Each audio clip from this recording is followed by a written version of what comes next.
Hello friends, so hope you are doing good.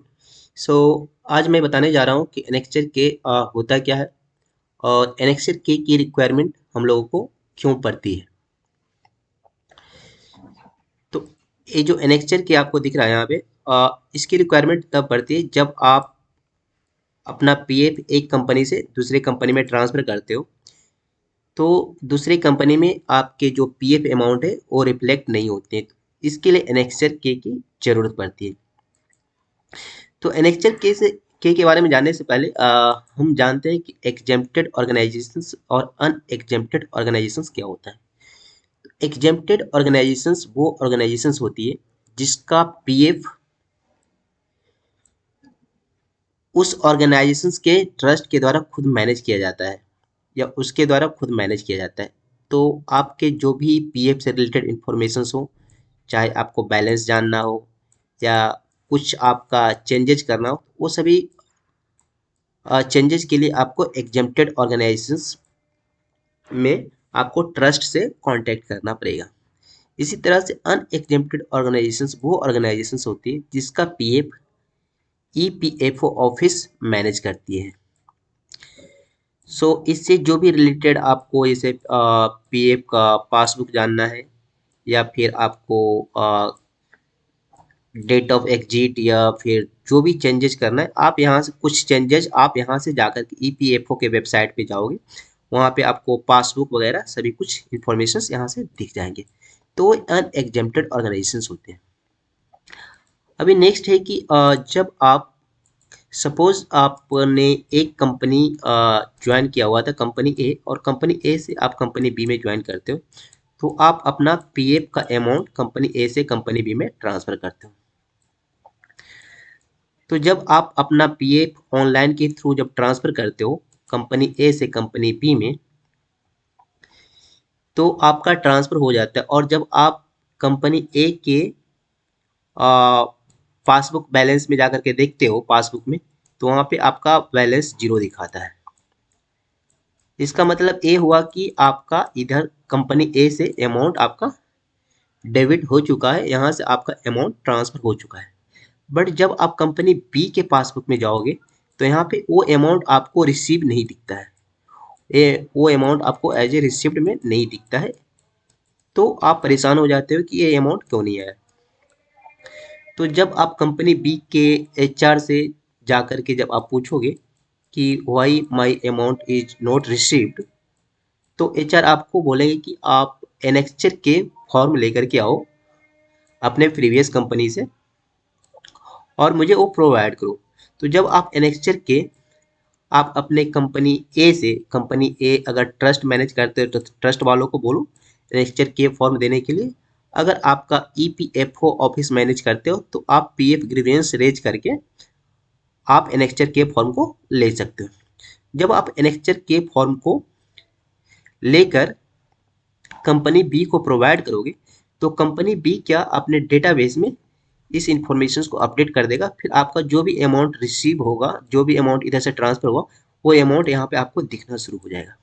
तो अभी next है कि आप ए अमाउंट रिसीव तो हो गया, बट उसके पहले जो एनेक्चर के फॉर्म आपको लेना है तो वो कैसे आप रिसीव करोगे, तो उसके लिए मैं आगे बताने जा रहा हूँ कि किस तरह से हम पीएफ ग्रीवियंस रेज करते हैं और उसके थ्रू हम ईपीएफओ ऑफिस से एनेक्चर के एनेक्चर के लिए हम लोग किस तरह से रिक्वेस्ट रेज करते हैं।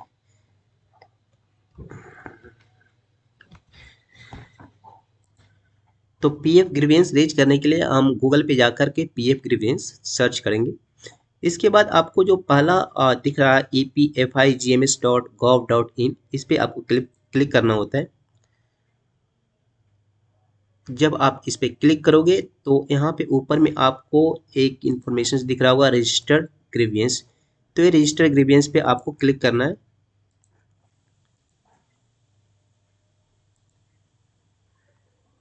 जब आप रजिस्टर ग्रीवेंस पे क्लिक करोगे तो यहाँ पे आपको स्टेटस के अंदर बहुत सारी इन्फॉर्मेशन आएंगे, like PF member, EPS pensioner. तो आपको जो पीएफ मेंबर है इसे सिलेक्ट करना है। इसे सिलेक्ट करने के बाद आपको do you have a claim ID, S या नो आ रहा है, तो यहाँ पे आपको नो पे क्लिक करना है।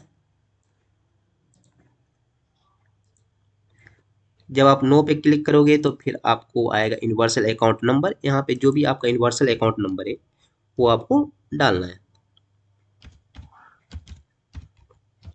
मैंने अपना यूनिवर्सल अकाउंट नंबर डाल दिया। इसके बाद आपका सिक्योरिटी कोड आएगा, वो सिक्योरिटी कोड आपको यहाँ पे डालना होगा।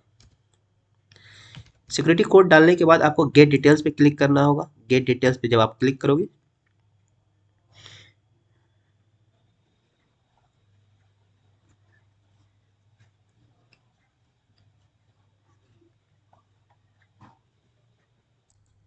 जब आप गेट डिटेल्स पे क्लिक करोगे तो यहाँ पे आपको यूएन डिटेल से रिलेटेड सभी इन्फॉर्मेशन दिख जाएंगे। Universal account number, email address, आपका नेम एंड मोबाइल नंबर। इसके नीचे आपको गेट ओटीपी दिख रहा होगा, तो गेट ओटीपी पे क्लिक करना है। वेट, और जब आप गेट ओटीपी पे क्लिक करोगे तो आपको एक ओटीपी आपके रजिस्टर्ड मोबाइल नंबर पे आएगा। वो ओटीपी नंबर आपको यहाँ पे डालना होता है। तो मैं अपना ओटीपी नंबर यहाँ पे डालता हूँ।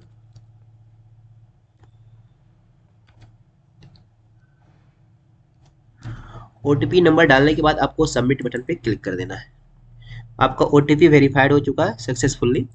उसके बाद आपके नीचे डिटेल्स आएंगे, जैसे पर्सनल डिटेल्स है तो आप इसमें मेल, जेंडर में मेल, यहाँ पे एड्रेस फॉर कम्युनिकेशंस, जो भी आपका कम्युनिकेशंस एड्रेस है आप यहाँ पे डाल देना है। उसके बाद आपका मोबाइल नंबर आ जाएगा। नीचे यहाँ पे आपको सिक्योरिटी कोड दिख रहे होंगे, तो आपको सिक्योरिटी कोड पे क्लिक करना है। तो वो सिक्योरिटी कोड डाल देते हैं यहाँ पे। इसके नीचे जब आप जाओगे तो यहाँ पे आपको जितने भी आपके इस यूनिवर्सल अकाउंट नंबर से रजिस्टर्ड पीएफ मेंबर है वो सभी दिखेंगे। तो जिस पीएफ नंबर में आपको जिस पीएफ नंबर से आपको एनेक्चर के रिसीव करना है उस पीएफ नंबर पे क्लिक करना है। उसके बाद यहाँ पे आपको आएगा grievance related to PF office है, एम्प्लॉयर है, ईडीएलआई या प्री पेंशन है। तो हमारा पीएफ ऑफिस से रिलेटेड है, क्योंकि हमारा जो ग्रीवियंस मतलब एनेक्चर के वो ईपीएफओ ऑफिस के द्वारा रिसीव होगा, ना कि एम्प्लॉयर के थ्रू। अगर ट्रस्ट रहता तो एम्प्लॉयर पे हमें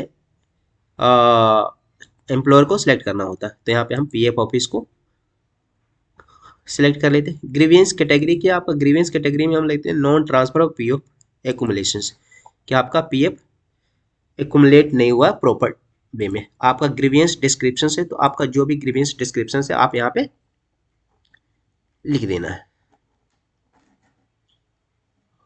ठीक है,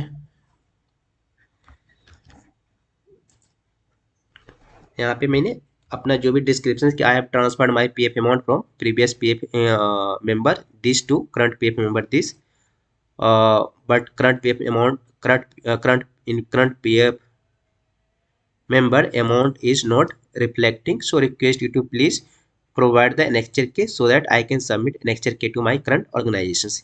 इतना करने के बाद आपको कोई अगर आपको अटैच करना है, कुछ स्क्रीनशॉट है तो आप कर देना, अगर नहीं है तो कोई बात नहीं। यहाँ पे आपको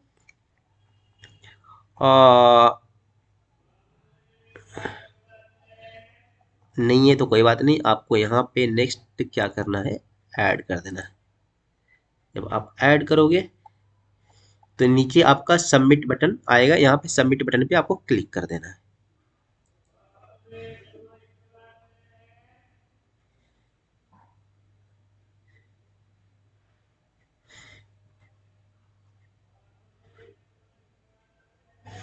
जब आप सबमिट बटन पे क्लिक करोगे तो ये आपका रजिस्टर हो चुका है। यहाँ पे देख सकते हो आपका थम्सअप है और your grievance has been lost successfully with the following registration number. यहाँ पे आपका पीएफ नंबर आ गया, ये आपका रजिस्ट्रेशन नंबर आ गया। तो इस रजिस्ट्रेशन नंबर के बेसिस पे आप नेक्स्ट टाइम ट्रैक कर सकते हो। तो ट्रैक कैसे करोगे, आप यहाँ पे व्यू स्टेटस देख रहे हो, व्यू स्टेटस पे जाना है आपको। ये रजिस्ट्रेशन नंबर आपको अपने पास रखना है। व्यू स्टेटस पे जब आप क्लिक करोगे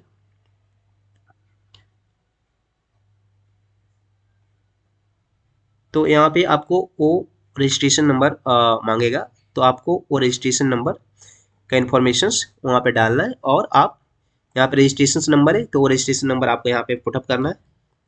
और ग्रीवियंस का पासवर्ड नहीं है तो ये आपका ओटीपी या मोबाइल नंबर जो भी है उसके बेसिस पे आप ये कर सकते हो। सिक्योरिटी कोड डालकर सबमिट करोगे तो आपका जो भी वहाँ पे अपडेट होगा वहाँ पे मिल जाएगा। अगर वो आपका एनेक्स्चर के वहाँ पे अटैच करता है तो आप वहाँ से डाउनलोड कर सकते हो, अगर नहीं तो आपके मेल पे फॉरवर्ड किया जाता है तो आप मेल से रिसीव कर सकते हो। इस तरह से आप एनेक्स्चर के को रिसीव करके आप अपने करंट एम्प्लॉयर को दे सकते हो, जिससे कि आपका वो अमाउंट वहाँ पे रिफ्लेक्ट होना स्टार्ट हो जाएगा। तो thank you for watching the video.